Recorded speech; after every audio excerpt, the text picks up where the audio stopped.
भाषा भाषा क्या है, इसके बारे में चर्चा करेंगे। मैं कृष्णा आप सबों के बीच भाषा पर चर्चा करने वाला हूँ। भाषा की परिभाषा, भाषा का स्वरूप, भाषा सामाजिक पक्ष है या नहीं, भाषा सर्वव्यापक पक्ष है या नहीं, भाषा की विशेषताएं, भाषा स्त्रीकरण और मानकीकरण से प्रभावित होती है। प्रत्येक भाषा का ढांचा स्वतंत्र होता है। भाषा पहले रूप में उच्चारित परिवर्तित होती है। तो चलिए हम लोग जानते हैं कि भाषा क्या है। भाषा का मुख्य प्रयोग ध्वनि संकेतों की सहायता से भावों या विचारों की अभिव्यंजना के लिए ही होना चाहिए। ध्वनि संकेत की भाषा ही एकमात्र ऐसा भाषा है जो वक्तव्य को पूर्णतः और स्पष्टता से संप्रेषित कर सकती है। भाषा विज्ञान में भाषा के इसी रूप का अध्ययन किया जाता है। भाषा विज्ञान का संबंध पशुओं की बोली या चिन्ह भाषा से नहीं है। भाषा शब्द संस्कृत के भाष धातु से निष्पन्न है, जिसका अर्थ है व्यक्तिवाणी।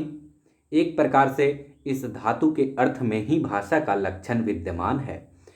व्यक्तवाणी का अर्थ है स्पष्ट और पूर्व अभिव्यंजना, और वह उच्चरित या वाचिक भाषा से ही संभव है, जिसमें सूक्ष्म से सूक्ष्म अर्थों के बोधक अनंत ध्वनि संकेत हैं। इसलिए भाषा मनुष्य की वाचिक भाषा के लिए ही संगत है, भावबोधन के अन्य माध्यमों के लिए नहीं, और उनके लिए अन्य माध्यमों के लिए नहीं है। और उनके लिए भाषा का प्रयोग होता है तो गौण अर्थ में ही होता है। जैसे भाषा की परिभाषा क्या है? भाषा की परिभाषा देना एक कठिन कार्य है। भाषा वैज्ञानिकों ने भाषा की अनेक परिभाषाएं दी है, और आलोचना करने पर वे सर्वथा निर्देश नहीं सिद्ध हो पाती। किसी भी या किसी में कोई व्यापत्ति, अति व्यापत्ति और असंभव के अतिरिक्त और भी कई दोष हैं जिन पर परिभाषा बनाते हुए ध्यान रखना होता है। उदाहरणार्थ, परिभाषा अनावश्यक शब्द का प्रयोग अर्थात ऐसा शब्द दे देना जिसमें कोई लाभ ना हो। इसी तरह यदि परिभाषा बन गई जिससे प्रतिपाद्य स्पष्ट ना हो तो इसे भी दोष ही कहेंगे। परिभाषा के अंतर्गत निम्नांकित विद्वानों ने भाषा की परिभाषा दिए हैं। जैसे हेनरी स्वीट के अनुसार ध्वन्यात्मक शब्दों द्वारा विचारों का प्रकटीकरण ही भाषा है। हेनरी कहते हैं कि ध्वन्यात्मक शब्दों द्वारा विचारों का प्रकटीकरण ही भाषा है। वहीं वैद्रेय के अनुसार भाषा एक प्रकार का चिन्ह है। चिन्ह से तात्पर्य उन प्रतीकों से है जिसके द्वारा मनुष्य अपना विचार दूसरों तक प्रकट करता है। एवं प्रतीक भी कई प्रकार से होते हैं, जैसे नेत्रग्राह्य, श्रोतग्राह्य और स्पर्शग्राह्य। वस्तुतः भाषा की दृष्टि से श्रोतग्राह्य प्रतीक ही सर्वश्रेष्ठ है।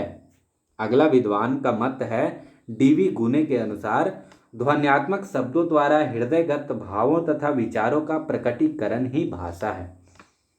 बाबूराम सक्सेना कहते हैं, जिन ध्वनि चिन्हों द्वारा मनुष्य परस्पर विचार विनिमय करता है उसे भाषा कहते हैं। इसी प्रकार बल्लाख एवं ट्रेंगर कहते हैं, भाषा यादृच्छिक ध्वनि संकेतों की वह प्रणाली है जिसके माध्यम से हम सामाजिक समूह परस्पर सहयोग करते हैं। उपयुक्त सभी परिभाषाओं में किसी न किसी प्रकार की अपूर्णता प्रतीत होती है, जिससे भाषा का निर्दिष्ट लक्षण हमारे सामने नहीं आ पाता। अतः भाषा की सर्वांगीण एवं संक्षिप्त परिभाषा निम्न प्रकार से दी जा सकती है। भाषा यादृच्छिक रूप रूढ़ उच्चरित संकेत की वह प्रणाली है जिसके माध्यम से मनुष्य परस्पर विचार विनिमय, सहयोग तथा भावाभिव्यक्ति करते हैं, वही भाषा है। भाषा का स्वरूप क्या हो सकता है? भाषा का स्वरूप वैयक्तिक पक्ष को उसने पारोल कथा कहा है। पारोल के लिए अंग्रेजी में स्पीच शब्द का प्रयोग किया जाता है। हिंदी में इसका कोई समर्थक शब्द नहीं है, इसके लिए प्रायः वाणी का प्रयोग व्यक्ति करता है। इसलिए भाषा की उत्पत्ति व्यक्ति से ही होती है। ध्वनि अर्थात ध्वनि के उच्चारण की क्षमता उसी में रहती है। व्यक्ति समाज से भाषा ग्रहण करता है, यह ठीक है, पर समाज का अंग होने के कारण भाषा के सामाजिक रूप का वह स्वयं निर्माता भी होता है और भाषा के प्रसार में सहायक भी बनता है। व्यक्ति और समाज में आदान प्रदान की क्रिया चलती रहती है। व्यक्ति यदि समाज से भाषा लेता है तो समाज को अपनी ओर से कुछ देता भी है। वह भाषा को स्वार्थ बदल नहीं सकता, मगर उसमें थोड़ा बहुत हेर फेर कर ही सकता है। यही हेर फेर या परिवर्तन जब बहुत अधिक हो तो भाषा बदल जाती है। व्यक्तिगत भाषा या वाणी के दो अनिवार्य पहलू हैं, पहला बोध और दूसरा अभिव्यंजना। तो बोध की सहायता से भाषा ग्रहण की जाती है और अभिव्यंजना के माध्यम से वह फिर समाज को दी जाती है। सामाजिक पक्ष क्या हो सकता है? तो भाषा का उद्देश्य और उपयोग। भाषा का उद्देश्य और उपयोग सामाजिक है, अतः व्यक्ति की सीमा पार कर उसे समाज के लिए विस्तृत परिवेश में आना पड़ता है। वस्तुतः भाषा का सामाजिक रूप ही सबसे महत्वपूर्ण होता है। भाषा सामाजिक या सामुदायिक रूप को दसोसूर ने लॉन्ग यानी लैंग्वेज कहा है। इसलिए अंग्रेजी टंग यानी कि टैंग का प्रयोग होता है। समुदाय भाषा में प्रचलित और व्यक्तिगत व्यवहार में आने वाली भाषा को ही लॉन्ग कहते हैं। समुदाय विशेष में बंगाल या बांग्ला, गुजराती, मराठी, अंग्रेजी, रूसी आदि लॉन्ग हैं, क्योंकि इनका रूप समुदाय है। एक खास समुदाय के लोग इस भाषा को बोलते और समझते हैं। किसी भाषिक समुदाय के सदस्यों की संख्या निश्चित नहीं होती। भाषिक समुदाय में 10 व्यक्ति भी हो सकते हैं और 10 करोड़ भी। व्यक्ति किसी भाषिक समुदाय का अंग हुआ करता है, अतः व्यक्ति तो वह उस भाषा को उत्पन्न कर सकता है और न स्वार्थ परिवर्तित। हिंदी या अंग्रेजी को किसी व्यक्ति ने उत्पन्न नहीं किया और न किसी व्यक्ति में इतना सामर्थ्य है कि उसे परिवर्तित कर दे। एक दो शब्द दे देने की बात दूसरी है। वाणी परोल को या परोल का जो व्यक्तिगत पक्ष है उसमें मुख्यतः ध्वनन आता है। श्रावण का प्रश्न भाषा के सामुदायिक रूप में ही उत्पन्न होता है।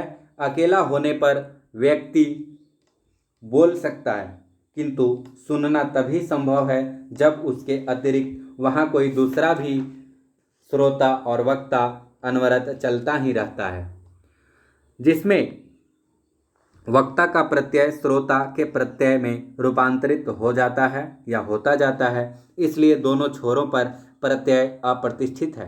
पहला प्रत्यय वक्ता का है और अंतिम श्रोता का वक्ता और श्रोता के प्रत्यय में समानाधिकरणीय ला देना, अर्थात उन्हें समान वैज्ञानिक तल पर ले आने में ही भाषा की उपयोगिता है। वक्ता का अभिप्राय कुछ वर्षों हो तथा श्रोता कुछ और समझे तो यह भाषा का प्रयास निरर्थक होगा। वक्ता जो कहे श्रोता वही समझे, भाषा का समानाधिकरणीय है। अब हम लोग देखते हैं भाषा सर्वव्यापक पक्ष है या नहीं। तो सर्वव्यापक पक्ष के बाद भाषा का सामान्य पक्ष आता है, जिसके लिए दसोसूर लॉन्ग लैंग्वेज शब्द का व्यवहार किया। लॉन्ग्स की अभिव्यंजना के समान माध्यम अर्थात मनुष्य मात्र की भाषा का बोध होता है। इसमें बांग्ला, मराठी, रूसी, गुजराती, अंग्रेजी का भेद नहीं रहता। भाषा यहाँ पहुंचकर संप्रेषण का माध्यम साधन बन जाती है और इसमें ध्वनि, श्रवण आदि मानव भाषा संबंधित जितनी जटिल प्रक्रियाएं हैं उन सब का बोध होता है। भाषा का यह भेद रहित सार्वभौम रूप से है। इसे अभिशाप कह सकते हैं। भाषा की विशेषताएं। भाषा संयोगात्मकता से वियोगात्मकता की ओर उन्मुख होती है। संयोगात्मकता का अर्थ है अर्थ तत्व तथा रचना तत्व का परस्पर मिला रहना। इसी प्रकार प्रकृति प्रत्यय के मेल से अथवा उनके तत्वों को मिलाकर नए शब्दों की रचना की क्षमता भी संयोगात्मकता भी है। जैसे कौन्तेय दोष्यन्ति। परिवर्तन के क्रम में भाषा संयोगात्मक से वियोगात्मक होती है, अर्थात संबंध तत्व अर्थ तत्व से जुड़े रहने के बजाय अलग से प्रमुख या प्रयुक्त होने लगते हैं। जैसे हिंदी राम ने पुस्तक पढ़ी। हिंदी राम ने पुस्तक पढ़ी, इस वाक्य में ने विभक्ति लगी है जो स्वतंत्र रूप से प्रयुक्त हुई है। कभी कभी विभक्तियों का लोप हो जाता है, जैसे बालक पुस्तक पढ़ता है, यहाँ न बालक के साथ कोई विभक्ति प्रयुक्त हुआ है और न पुस्तक के साथ।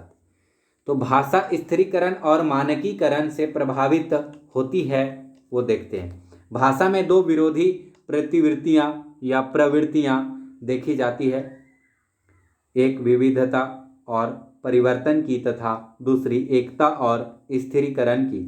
परिवर्तन भाषा का अनिवार्य क्रम है, इस कारण भाषा में विविधता आ जाती है। इसलिए एक युग की भाषा दूसरे युग की भाषा से भिन्न होती है, किंतु यदि परिवर्तन हो जाएगा कि एक पीढ़ी में भाषा अबोध्य बन जाएगी। भाषा को बोधगम्य बनाए रखने के लिए यह आवश्यक है कि परिवर्तन के क्रम और गति पर नियंत्रण हो। प्रत्येक भाषा का ढांचा स्वतंत्र होता है। कैसे?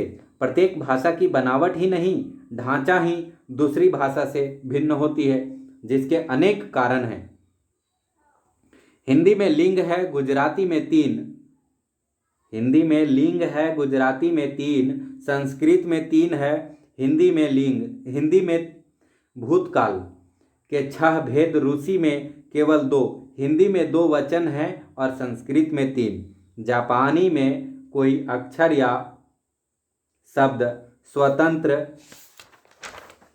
ही होगा, व्यंजना नहीं। जैसा नागासाकी हस्किरी, इसके प्रतिकूल संस्कृत में या हिंदी में अनेक व्यंजनों का संयोग सुलभ है। भाषा पहले रूप में उच्चारित परिवर्तन होती है। भाषा भौगोलिक रूप से सेवा निवृत्ति होती है। यहाँ हम लोग एक जगह गलत देखे, जो भाषा मतलब प्रत्येक भाषा का ढांचा स्वतंत्र होता है, तो प्रत्येक भाषा की बनावट ही नहीं, ढांचा ही दूसरी भाषा से भिन्न होती है, जिसके अनेक कारण हैं। हिंदी में 3 है, गुजराती में भी 3, संस्कृत में 3, हिंदी में भूतकाल के 6 भेद, रूसी में केवल 2 और हिंदी में 2 वचन हैं। संस्कृत में 3, जापानी